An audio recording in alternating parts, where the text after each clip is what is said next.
Good morning third class. आज आप लोगों की इंग्लिश ग्रामर की क्लास है। जो आज हम लोग चैप्टर पढ़ने वाले हैं उसका नाम है द वर्ब। तो जैसे कि हमें पता है कि इंग्लिश में आपके बहुत तरह के पार्ट्स ऑफ अ स्पीच होते हैं। जैसे कि हमने पहले पढ़ा नाउन।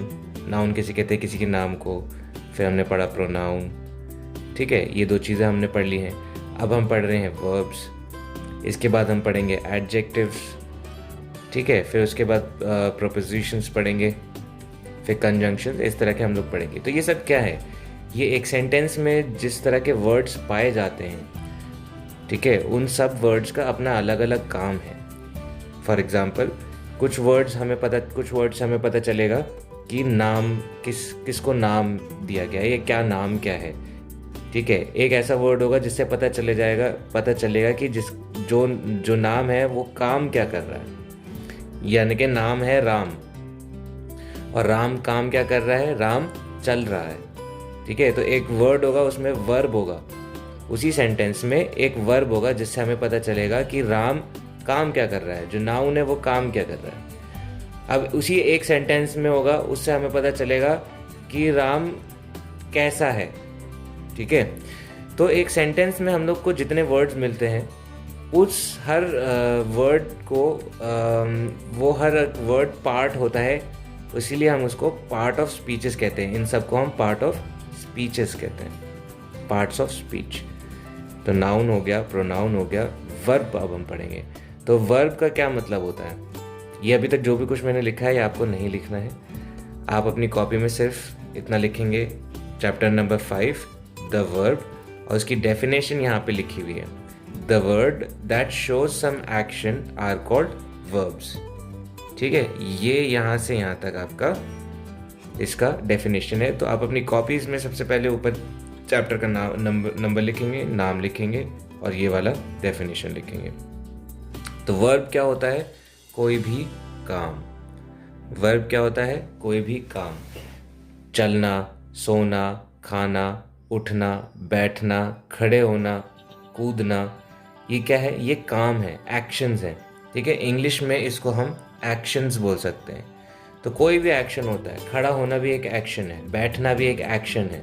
ठीक है, कोई भी काम, कोई भी एक्शन जो होता है वो एक वर्ब होता है। ठीक है, तो अगर कोई एक आदमी अगर कर रहा है काम, तो जो वर्ब है, जैसे स्विम, स्विम मतलब तैरना, तो अगर एक आदमी कर रहा है तो उसके आगे एस या ई एस लग जाता है। ठीक है, जैसे कि यहाँ पे लगा हुआ है। और अगर कोई एक से ज़्यादा लोग काम करते हैं तो उसके आगे एस ई एस नहीं लगता। अब जैसे इन्होंने लिखा है ही स्विम्स इन द रिवर।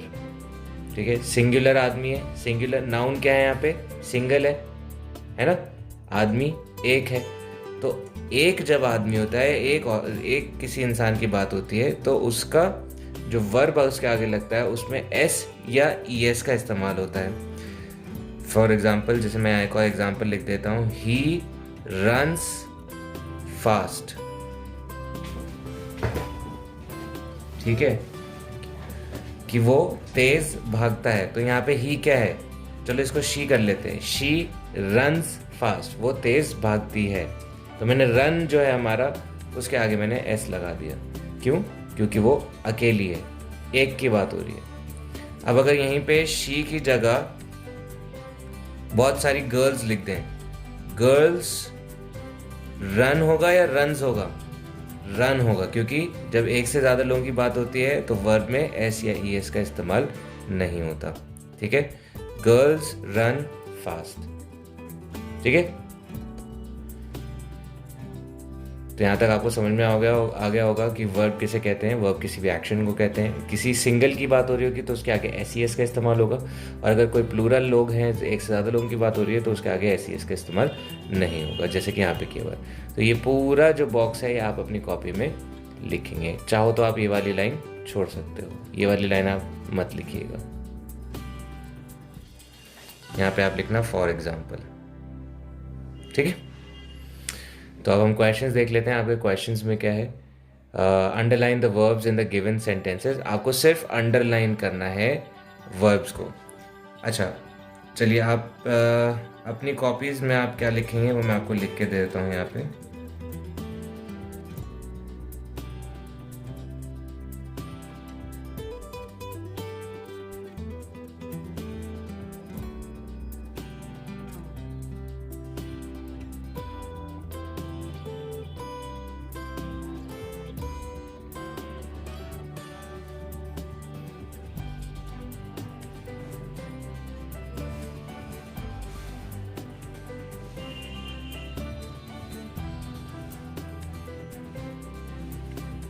आप सबसे ऊपर लिखेंगे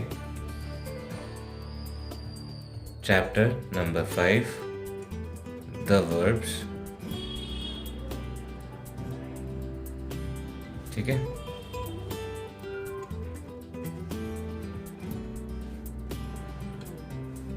इसका आप डेफिनेशन लिखेंगे। Verb, the word that shows some action is called a verb. For example, यहाँ वन आप लिखेंगे सिंगुलर नाउन, इसका एग्जाम्पल लिखेंगे he runs fast। फिर आप प्लूरल लिखेंगे, प्लूरल नाउन दे मतलब वो एक से ज्यादा लोग, वो लोग, दे रन फास्ट। तो यहाँ पे आप फर्क देख सकते हो, रन जो है भागने को कहते हैं और एस हमने लगाया क्योंकि यहाँ पे ही अकेला है और यहाँ पे हमने नहीं लगाया। फॉलोइंग आगे आप लिखोगे following are a few verbs. ठीक है, ये आपकी बुक में नहीं है बट मैं आपको लिखवा रहा हूँ ताकि आपको पता रहे कि सिंपल कुछ वर्ब्स के नाम आपको पता होने चाहिए। तो सबसे पहले हम लिख लेते हैं stand, sit, run, walk, sleep, eat, give, take, ठीक है, फ्लाई, कुक। ठीक है, और देख लेते हैं आपकी बुक में क्या क्या है।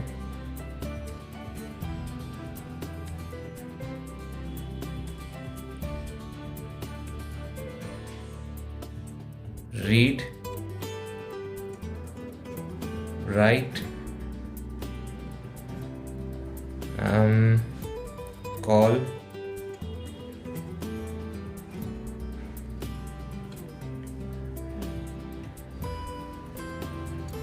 laugh, talk, speak, listen, hear, dance, sing। ये बहुत सिंपल मैंने कुछ वर्ड्स लिखे हैं, मैं आपके लिए यहाँ पे हिंदी में इनके मतलब भी लिखूंगा ताकि आपको समझ में आए। स्टैंड मतलब खड़ा होना, सिट मतलब बैठना, रन मतलब भागना, वॉक मतलब चलना, स्लीप मतलब सोना, ईट मतलब खाना, गिव मतलब देना, टेक मतलब लेना, फ्लाई मतलब उड़ना, कुक मतलब खाना बनाना, रीड मतलब पढ़ना,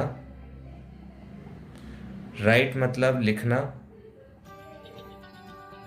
कॉल मतलब बुलाना। ठीक है, कॉल के दो मतलब होते हैं, एक तो फोन कॉल करना और एक कॉल को आप बोल सकते हो बुलाना। जैसे कि principal ma'am is calling you, तो मतलब प्रिंसिपल मैम आपको बुला रही हैं। ठीक है, फोन नहीं कर रही हैं। फोन करने के लिए भी कॉल बोल सकते हैं और बुलाने के लिए भी कॉल बोल सकते हैं। लॉफ मतलब हंसना,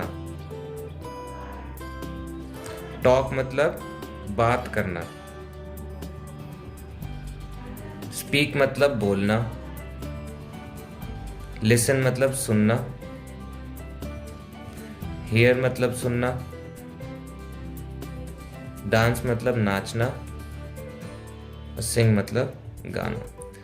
तो ये सारे वर्ब्स हैं जो कि आपको लिखने हैं अपनी कॉपीज में। ठीक है, तो आप अपनी कॉपीज़ में पहले पेज में ऐसे ही शुरुआत करेंगे, फिर उसके बाद आगे देखते हैं आपके आप क्वेश्चन आंसर स्टार्ट हो रहे हैं। तो क्वेश्चन आंसर्स में क्या क्या है, तो यहाँ पे आप पहला देख सकते हैं, आपको अंडरलाइन करना है वर्ब को हर सेंटेंस में। तो Rajan gave me a present on my birthday, Rajan ने मेरे को मेरे बर्थडे पे प्रेजेंट दिया। देखो इंग्लिश में कभी कभार उल्टा पढ़ें तो आसानी से समझ में आता है। राजन ने मेरे बर्थडे पे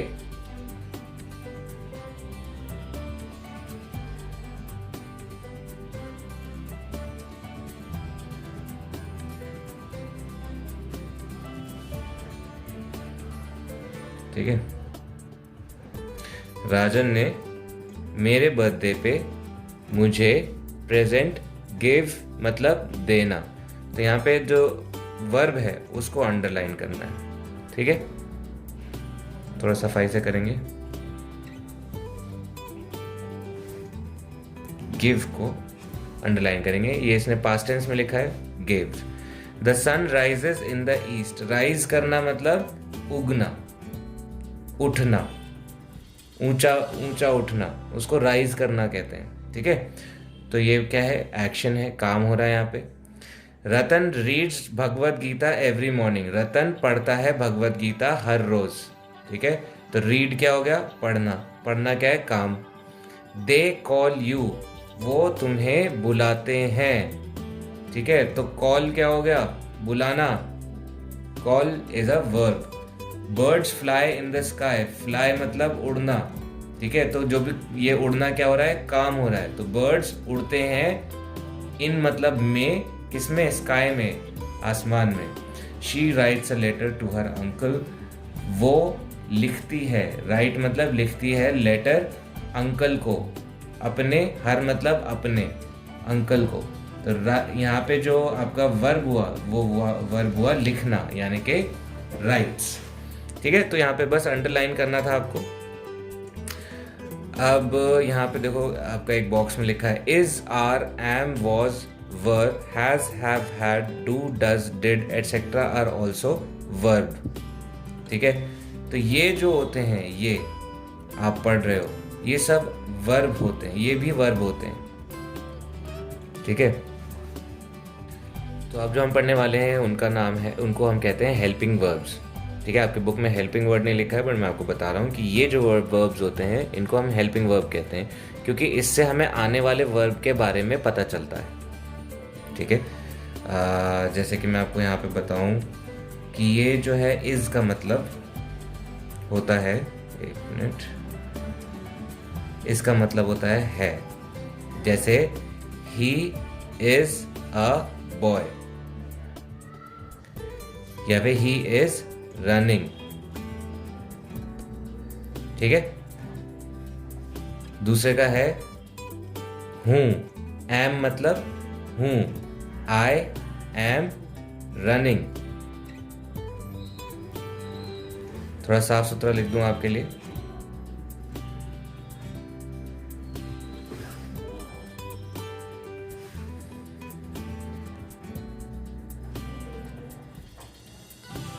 एम मतलब हूं, आई एम रनिंग, मैं भाग रहा हूं।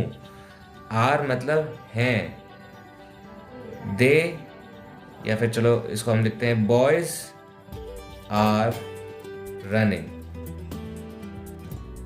ठीक है, वॉज मतलब थे,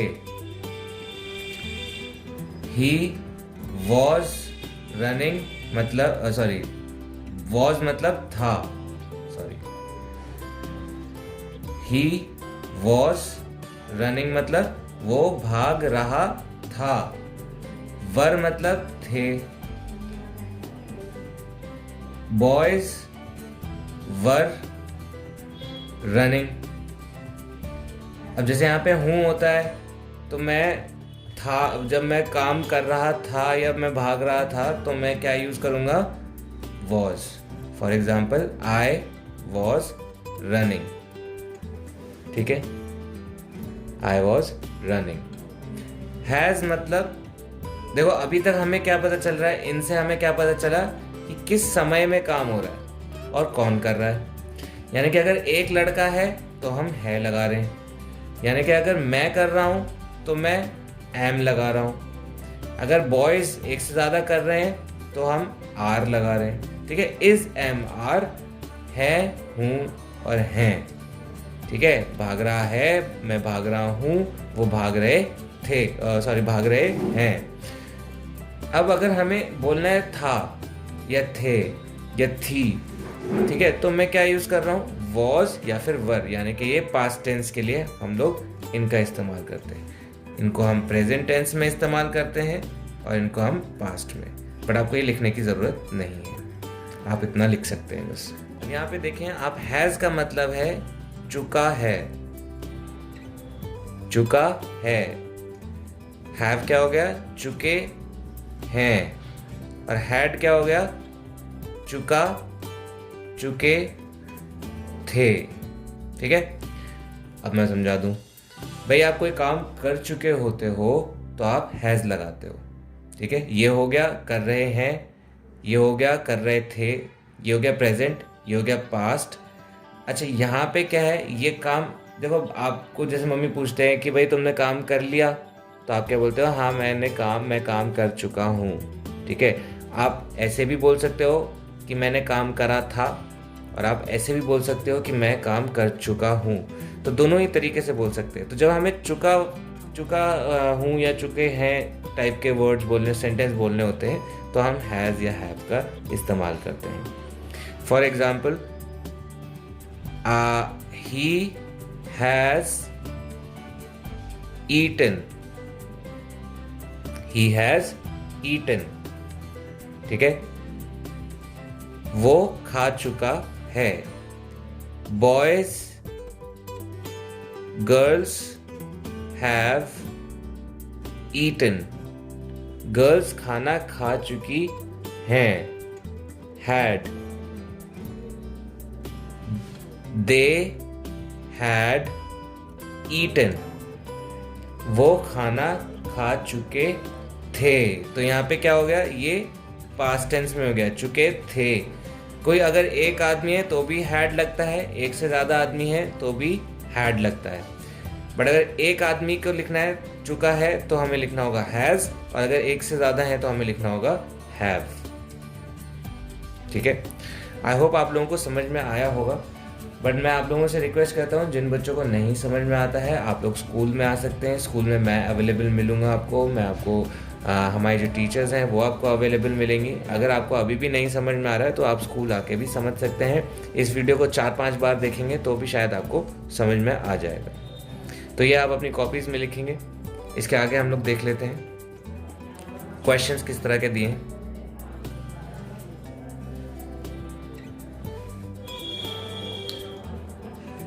एक मिनट, तो जो क्वेश्चन दिया है यहाँ पे देखेंगे आप, fill in the blanks with proper appropriate verbs. अब देखो जैसे यहाँ पे ये वर्ब है इज हैज, इनसे हमें टाइम का पता चलता है कि भाई प्रेजेंट टेंस में हुआ है तो हम इज एम आर लगाते हैं, पास्ट टेंस में हुआ है तो वॉज वर लगाते हैं, और अगर पास्ट परफेक्ट में हुआ है यानी कि काम हो चुका है तो हम हैज हैव हैड लगाते हैं। ओके, तो Mohan's mother dash a doctor, present की बात हो रही है, इज अ डॉक्टर, तो यहां क्या लगेगा, इज। है, ठीक है, प्रेजेंट की बात है तो है। The Neem tree dash very useful, अब जो नीम ट्री है वो अभी भी है या था, तो हम इज लगाएंगे या वॉज लगाएंगे। ऑफ कोर्स सी बात है, अभी भी है, नीम ट्री अभी भी यूजफुल होता है तो हम इज लगाएंगे, neem tree is very useful. They dash my relatives, अब देखो एक से ज्यादा की बात हो रही है, वो मेरे रिलेटिव्स हैं, तो हैं वो बोलते हैं, ठीक है, थे तो नहीं बोलते। तो एक से ज्यादा जब हम प्रेजेंट टेंस में बात करते हैं तो हम क्या लगाते हैं, are. The children dash playing in the garden, वो जो चिल्ड्रन है एक से ज्यादा है तो हम क्या लगाएंगे, आर, खेल रहे हैं। द चिल्ड्रन इज नहीं लगा सकते, हमें आर लगाना पड़ेगा। I dash swimming in the river. मैं स्विमिंग कर रहा हूँ, किसमें? रिवर में। ठीक है, तो यहाँ क्या लगेगा? Am. I am. I hope आप लोगों को दिखाई दे रहा होगा। थोड़ा सा मैं इधर करके आपको दिखा देता हूँ। तो ये इसके आंसर्स हैं। ठीक है, तो यहाँ तक हम आज आपका चैप्टर फिनिश करते हैं। इतना आप लोग आज कर लीजिए, आपके लिए बहुत होगा। उसके बाद हम नेक्स्ट क्लास में इस चैप्टर को कंटिन्यू करेंगे। ये 2 क्वेश्चंस आपको अपनी कॉपीज़ में करने हैं। जिसको समझ में नहीं आया है दोबारा वीडियोस देखें, और जिसको तब भी नहीं आ रहा है तो आप स्कूल आके समझ सकते हैं। Thank you.